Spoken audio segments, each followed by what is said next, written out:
Hi పిల్లల్లారా రారండోయ్, పిల్లల్లారా రారండోయ్. చక్కని కథలు చెప్దాము, చక్కని మాటలు విందాము. మరి ఇవాల్టి వేసవి కథల్లో ఒక చక్కటి కథ, అక్బరు బీర్బలు కథ. ఒకరోజు అక్బర్ చక్రవర్తికి తన రాణి పట్ల చాలా కోపం వచ్చింది. ఆ కోపంలో ఆయన రాణిని అంతఃపురం నుంచి పుట్టింటికి వెళ్ళిపోమని చెప్పారు. ఇంకెప్పుడు తిరిగి రావద్దని ఆజ్ఞాపించారు. రాణి అక్బరు కోపం పోగొట్టడానికి ఎన్నో విధాలుగా ప్రాధేయపడింది. కానీ ఆయన రాణి మాటలు వినే స్థితిలో లేడు. ఏం చేయాలో పాలుపోక రాణి బీర్బలకు కబురు పంపింది. బీర్బల్ వచ్చాక జరిగిందంతా చెప్పి ఆ సంకటంలోంచి తనను గట్టెక్కించమని ప్రాధేయపడింది. బీర్బల్ ఆమెను ఓదార్చి కొద్దిసేపు ఆలోచించి ఒక ఉపాయం చెప్పాడు.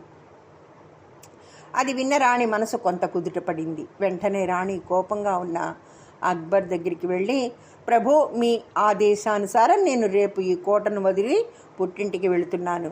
ప్రభువుల వారు అనుమతిస్తే నాకు ప్రియమైంది నాతో తీసుకెళ్లాలనుకుంటున్నాను అని వినయంగా చెప్పింది.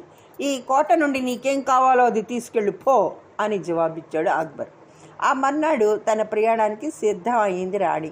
అప్పుడు బీర్బల్ అక్బర్ దగ్గరికి వెళ్ళి, ప్రభు, రాణి గారు కోటను వదిలి వెళ్ళిపోవాలనుకుంటున్నారు, కానీ వారికి ప్రియమైన వస్తువు ఒకటి లేదని, అది లేనిదే వెళ్ళలేనని చెప్తున్నారు అని చెప్పాడు. తనకేం కావాలో అది తీసుకుని తక్షణం ఇక్కడి నుంచి వెళ్ళిపోమని చెప్పు. అలాగే జహాపన, ఆ విషయంలోనే వారు మిమ్మల్ని కలవాలనుకుంటున్నారు. సరే, రమ్మని చెప్పు అని ఆదేశించాడు అక్బర్. రాణి సరాసరి అక్బర్ ముందు నిలబడి, ప్రభు, మీరు నా ప్రియమైన వస్తువు నాతో తీసుకెళ్ళడానికి అనుమతి ఇచ్చారు. మీరు నాతో కలిసి మా పుట్టింటికి రమ్మని మిమ్మల్ని ప్రార్థిస్తున్నాను. మీకంటే ప్రియమైనది ఈ జీవితంలో నాకు ఇంకొకటి లేదు అంది రాణి వణికే కంఠంతో. రాణి మాటలు వినగానే అక్బర్లోని కోపం ఒక్కసారిగా చల్లారింది. రాణి తనని ఎంతగానో ప్రేమిస్తోందన్న పరిశీలించాడు. ఈ తెలివైన ఆలోచన ఎవరిదో అక్బర్కు తెలుసు. అందుకే నవ్వుతూ బీర్బల్ వైపు చూశాడు. ఇదండి పిల్లలారా కథ. మరి మీకు నచ్చితే సబ్స్క్రైబ్ చేయండి, షేర్ చేయండి, లైక్ చేయండి.